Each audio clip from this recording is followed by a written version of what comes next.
This is Democracy Now!, democracynow.org, The War and Peace Report. I'm Amy Goodman. Some 30,000 people are expected to take part in the two-week UN Climate Summit in Glasgow. But many warn the gathering will be the whitest and the most privileged climate summit ever, with thousands from the Global South unable to attend because of lack of access to COVID vaccines and visa issues. We go now to Mozambique, where we're joined by Dipti Bhatnagar, climate justice and energy coordinator at Friends of the Earth International. She is joining us from Maputo, and in a moment we'll be joined by her colleague, Mary Church of Glasgow, Scotland, inside the COP, where we will join them virtually. Dipti, thanks so much for being with us. It's great to have you with us. Usually we're together at the UN Climate Summit. Now we're providing that global kitchen table for people to sit around and discuss and debate the most critical issues of the day. Can you talk about why you're not at the UN Climate Summit in Glasgow this year?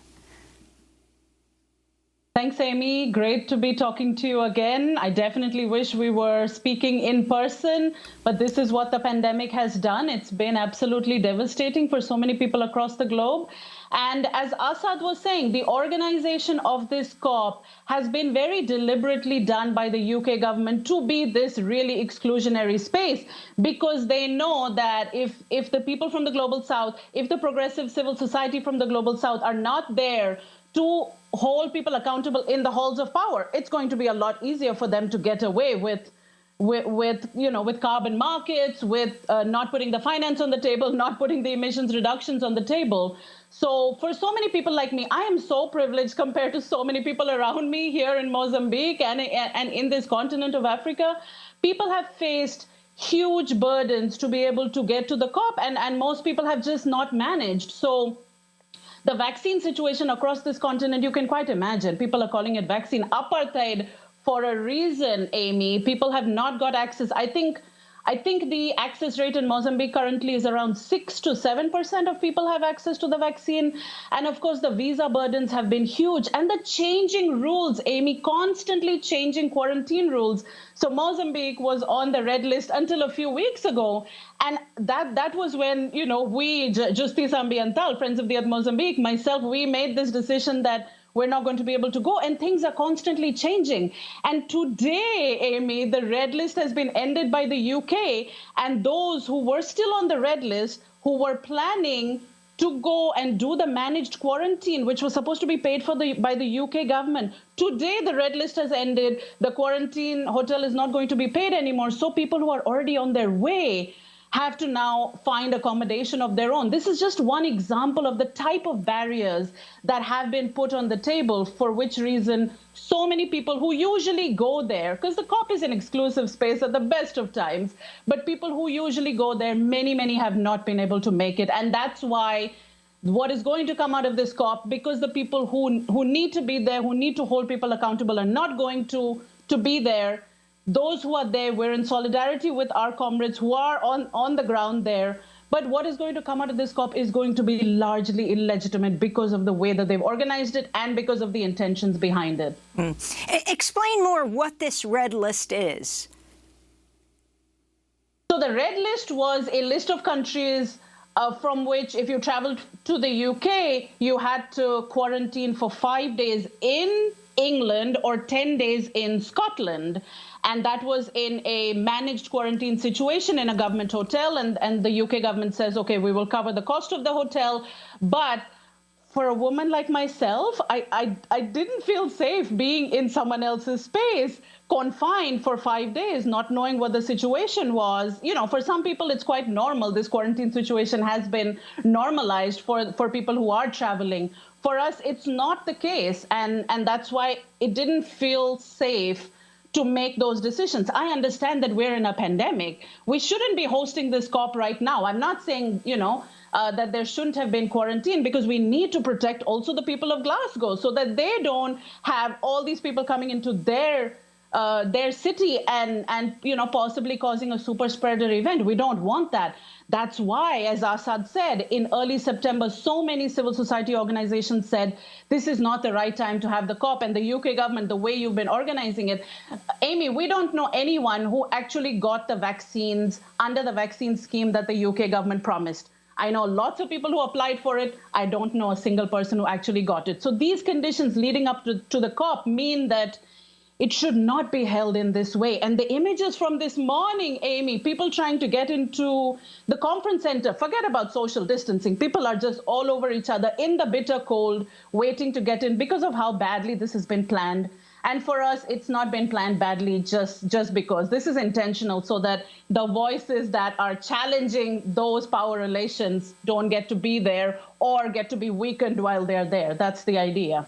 Yes, we almost didn't have Assad because he was in the security line for so long. But can you explain what net zero is and why you want to dismantle what you call the myth of net zero? Absolutely. So this is being called the net zero COP because the UK government has, for the last 2 years, since the last COP happened in Madrid, has been trying to push this idea of net zero. And it sounds really nice to people. Okay, there's a zero in it. But net zero is not zero because their entire idea, Amy, is that the polluters will keep polluting as long as they can sequester their emissions elsewhere. So it's about emitting and then pulling it out of the air. So the net still becomes zero. And the message that we're giving so many civil society across the world, there's a new website that has been launched today, Real Solutions, not net zero. There's some dashes in there. This is a civil society effort to say no to net zero because this is an escape hatch for polluters to continue polluting. And not only that, they're planning where are they going to sequester these carbon emissions? They want the lands and the forests of communities in the global south who are using those resources. They want those. So this isn't just about, this is a rhetoric about the climate crisis, but it's also the financialization of nature and grabbing more lands and having more resources in the hands of corporations and the elites. And that is what we are totally against. Net zero is a Trojan horse also for geoengineering. This is really about all these unproven, untested, dangerous technologies that they're trying to trot out just because they do not want to change status quo. They do not want to reduce their emissions. So they're making us think that this is something that's going to help, but it's absolutely not. It's going to make things worse. That is why we're saying no to net zero, yes to real solutions, yes to system change. And why are you concerned about the participation at the COP26 of Mark Carney, the UN Special Envoy for Climate Action, finance advisor to Prime Minister Boris Johnson, proponent of what's called a voluntary mechanism for scaling up carbon markets? What message do you have for him, Dipti? Sure. So Mark Carney used to be the part of the Bank of England. So you get an idea of the type of people that Boris Johnson has put in place to lead this task force on scaling up voluntary carbon markets, as you were saying. Carbon markets is so linked to net zero because carbon markets is about trading pollution. So that's when you know that is their plan. They want to keep emitting, and they need a mechanism to be able to trade carbon so that they can say, oh, someone else is sucking that carbon out of the air, so we're fine. So Article 6 negotiations, Amy, have broken down every year. The last time that we were there in Madrid, civil society gave a huge push against Article 6, against the carbon markets negotiations, and the negotiations broke down.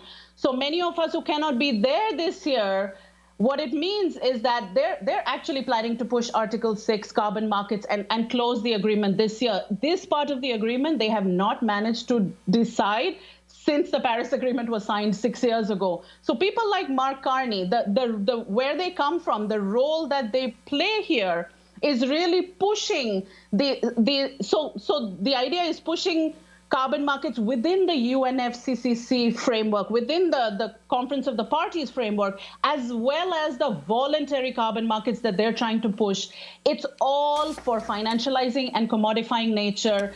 It's for pretending to do something on the climate crisis, but not doing it, while they strengthen financial markets on nature and grab lands. This is really the game that they're playing here. So we're talking. Our people are going to be there to oppose it. We're talking to Dipti Bhatnagar, who is climate justice and energy coordinator at Friends of the Earth International.